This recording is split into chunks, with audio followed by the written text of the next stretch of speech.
Assalamualaikum warahmatullahi wabarakatuh, sahabat wakaf dimanapun Anda berada.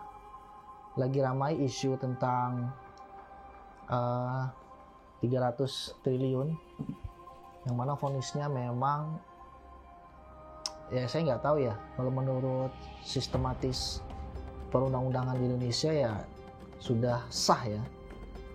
Tetapi banyak yang menganalogikan kalau korupsi 300 triliun hanya 6,5 tahun, berarti yang satu hari divonis itu bisa jadi cuman hanya beberapa miliar korupsinya. Banyak itu konten-konten meme ya. Namun kita tidak ingin membahas tersebut, namun saya cukup prihatin ya terkait dengan pemberitaan tersebut. Jadi kita kurang ada keadilan yang bisa dikatakan seperti itu.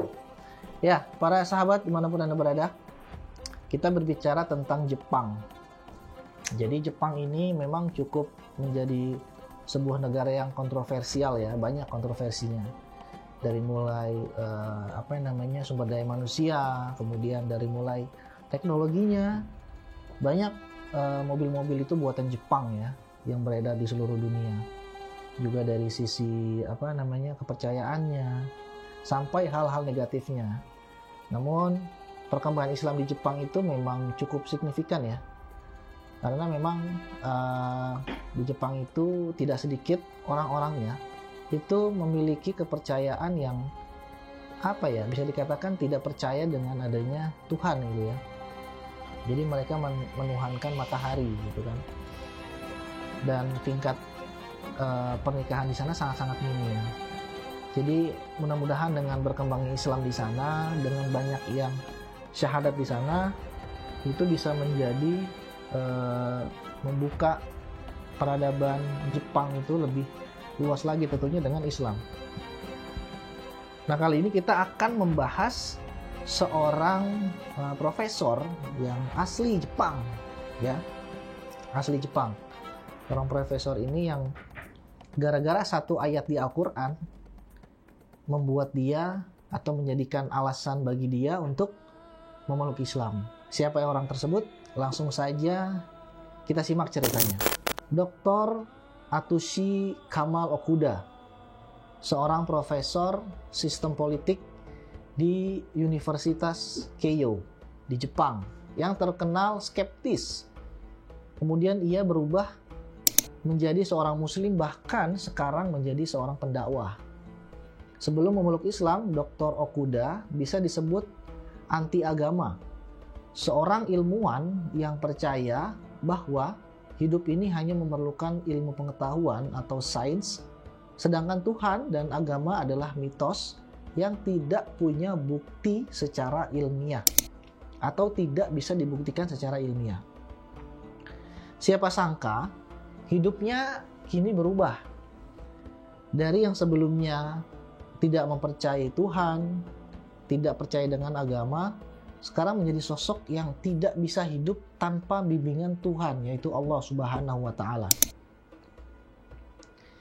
Dikutip dari sebuah situs yang bernama muslimcouncil.org.hk, sebelum menjadi seorang muslim, Okuda menjelaskan bahwa hidupnya seperti seorang barbar dan ia tidak mengerti apa yang menjadi tujuan hidupnya.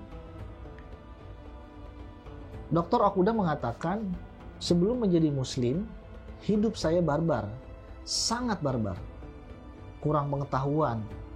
Saya tidak tahu yang sebenarnya menjadi tujuan hidup itu apa. Dikutip dari sebuah percakapan di channel YouTube Fahad Al-Kandari. Lalu kemudian Okuda memulai pencarian panjangnya tentang kebenaran yang sebenar-benarnya. Lalu ia bergelut dengan berbagai pemikiran dan ajaran berbagai agama. Hingga akhirnya ia menemukan agama Islam dan memutuskan untuk mempelajarinya secara sungguh-sungguh. Namun, saat itu ia belum menjadi seorang muslim. Selama 6 tahun, dia tertarik pada hukum-hukum Islam. Sehingga pada suatu hari dia menemukan sebuah makalah atau sebuah tulisan, sebuah penelitian yang matanya tertuju pada sebuah ayat Al-Quran yang ternyata ayat Al-Quran tersebut mampu mengubah hidupnya untuk selamanya. Ayat tersebut menceritakan tentang bagaimana Allah menciptakan manusia dari pasir, tanah liat, dan debu. Salah satu ayat yang membahas hal tersebut adalah surat Al-Hijr ayat 26 yang berbunyi, "Walaqad khalaqnal insana min salsali min hamaim masnun." Yang artinya, sungguh kami benar-benar telah menciptakan manusia dari tanah liat kering, dari lumpur hitam yang dibentuk. Lalu ayat itu membuatnya mengambil keputusan untuk lebih lanjut mempelajari agama Islam. Lalu ia kemudian memutuskan pindah ke Suriah, yaitu tepatnya ke Aleppo, untuk melanjutkan studinya, bahkan belajar bahasa Arab. Kegembiraan menjadi seorang muslim merupakan berkah yang tiada duanya di dalam hidupnya. Ia berkata, "Pada saat itu saya masuk Islam. Saya yakin ini adalah anugerah terbesar dari Allah dalam hidup. Saya yakin ini adalah anugerah terbesar dari Allah dalam hidup saya." Dr. Okuda kemudian menjadi inspirasi, tidak hanya panutan bagi umat Islam di Jepang, tetapi juga bagi orang-orang di seluruh dunia. Ia menunjukkan tentang apa yang perlu dilakukan setelah menemukan kebenaran bagi diri sendiri. Ia bekerja keras untuk membagikan anugerah Islam kepada orang lain dengan mendakwahkannya. Dan dia bekerja dengan penuh semangat bersama teman-temannya di Jepang untuk menyebarkan pesan Islam. Dia ingin agar Islam menjadi penyelamat Jepang dari kehidupan tanpa Tuhan. Pendidikan Profesor Atsushi Okuda dimulai saat menjadi profesor di sebuah fakultas manajemen kebijakan dan sekolah pascasarjana media dan tata kelola.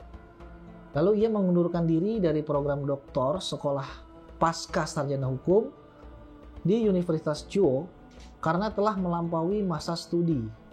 Spesialisnya adalah di dalam hukum Islam dan bidang terkait serta bahasa Arab. Melalui penelitian hukum Islam, ia mengeksplorasi secara praktis peran masyarakat dan orang-orang di era globalisasi. Ia juga menjabat sebagai wakil presiden Pusat Kerjasama Akademik Jepang di Universitas Aleppo dan dengan penuh semangat bekerja dalam pertukaran akademis dengan negara-negara Islam. Itulah tadi Profesor Atsushi Okuda atau Dr. Okuda yang memang masuk Islam karena menemukan ayat ilmiah di dalam Al-Quran tentang penciptaan manusia. Jadi memang jika kita menelaah lebih lanjut, atau kalau saya banyak membaca komentar-komentar di kolom-kolom komentar yang ada di akun kami itu, di Wakaf TV itu, ada satu konten yang mengenai tentang debat antara Islam versus Kristen. Banyak sekali yang komentar, kenapa harus kitab Kristen yang dibahas, kenapa tidak Al-Quran? Jadi sebenarnya kita tuh menunggu pendeta mana atau siapapun tokoh-tokoh agama mana yang mau memperdebatkan tentang Al-Quran.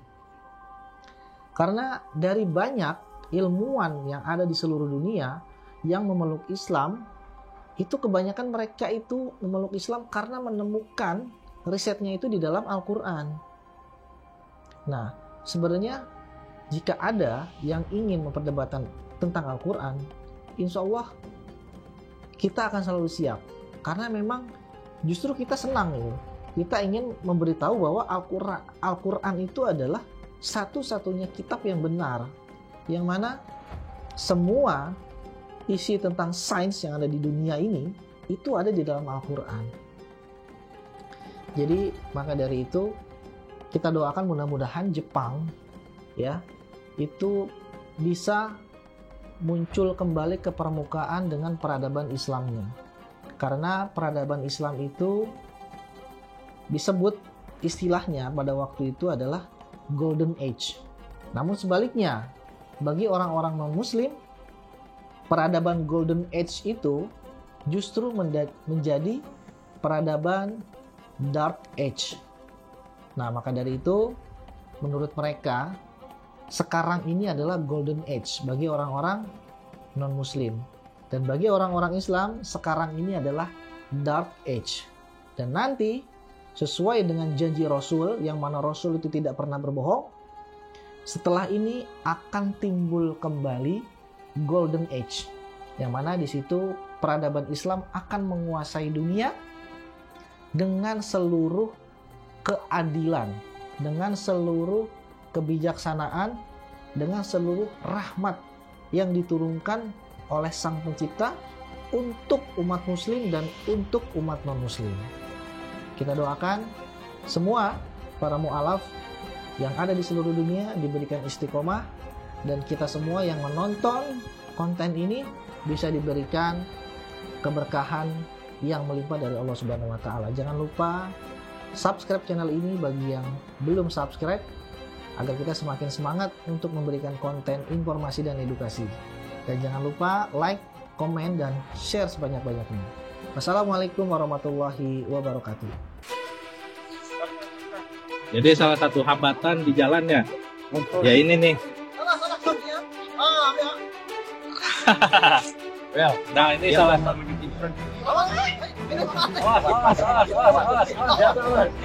Hampir aja nih kawan kita jatuh ke sungai. Jadi memang salah satu hambatan kita itu kalau masuk ke pedalaman, ya seperti ini salah satunya. Belum lagi kayu-kayu itu pada muncul dari dasar sungai. Jadi memang perlu kehati-hatian dan tingkat risikonya juga tinggi, besar ya.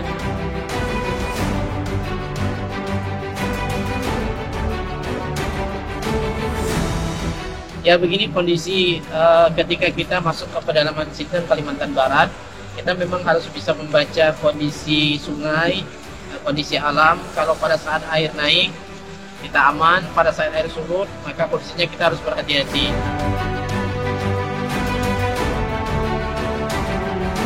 Pada siang hari ini kita akan berangkat menuju Desa Mentatai. Dalam perjalanan insya Allah bisa ditempuh nanti bersama dengan tim kurang lebih 6-7 jam. Pada malam hari nanti kita akan bertemu dengan warga umat Islam yang ada di pedalaman Desa Mentatai.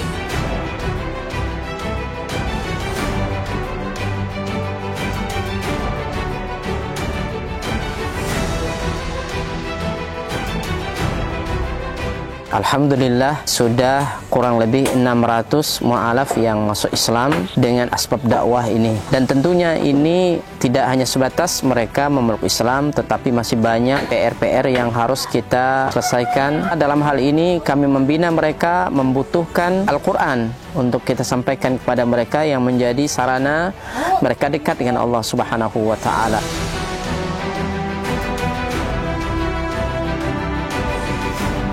Kami berharap dan mengharapkan bantuan dari seluruh kaum muslimin untuk mensupport dakwah ini dengan berwakaf Al-Quran di Badan Wakaf Al-Quran. Luar biasa. Kaum muslimin yang dicintai oleh Allah Subhanahu wa taala, perlu kita ketahui bahwa pondok ini sangat dibutuhkan karena memang di sini sangat minim akan bahkan mungkin bukan lagi dikatakan minim, memang tidak ada lembaga semacam pondok pesantren yang berdiri di Desa Nangat Tempunak ini. Yang kedua adalah kerusakan akidah. Ya, jadi di sini jika tidak ada pesantren ini rusaknya luar biasa, apalagi memang pemurtatan sangat kuat di Desa Nangat Tempunak ini. Jadi memang misionaris itu masuk kemari itu dengan materi yang kuat ya, dengan iming-iming yang kuat. Dengan adanya pondok pesantren ini mengkader anak-anak para mu'alaf ya dari suku Dayak yang berasal dari pedalaman ini sangat mudah jika mereka sudah belajar agama, kemudian mereka sudah paham dengan agama dan mereka sudah hafal Quran, mereka akan kita kembalikan ke kampung-kampung mereka. Kita sekarang sambil melihat lahan atau tanah yang akan kita bebaskan untuk pembangunan atau perluasan pondok tahfiz Quran Cahaya Tempunak. Lokasi ini adalah lokasi yang bebas daripada banjir dan luasnya kurang lebih 4 hektar, dan insya Allah di sini nanti akan kita bangun sarana ibadah, kemudian sarana untuk tinggal mukimnya para santri, kemudian aula belajar dan pertemuan para santri. Dengan demikian ini akan membantu dakwah dan memaksimalkan dakwah di pelosok pedalaman Sintang, Kalimantan Barat. Kami mengajak kepada seluruh kaum muslimin untuk mensupport, membantu dakwah ini dengan menyiapkan donasi dan wakaf terbaik melalui Badan Wakaf Al-Quran, dan semoga apa yang kita korbankan di jalan Allah SWT, harta kita, lelahnya kita, semua akan Allah berikan ganti dengan ganti yang lebih baik, kemudian diberikan balasan dengan balasan yang terbaik. Dan kami mendoakan semoga antum semua dijaga oleh Allah SWT dari seluruh musibah baik dunia maupun akhirat. Barakallahu fikum. Assalamualaikum warahmatullahi wabarakatuh.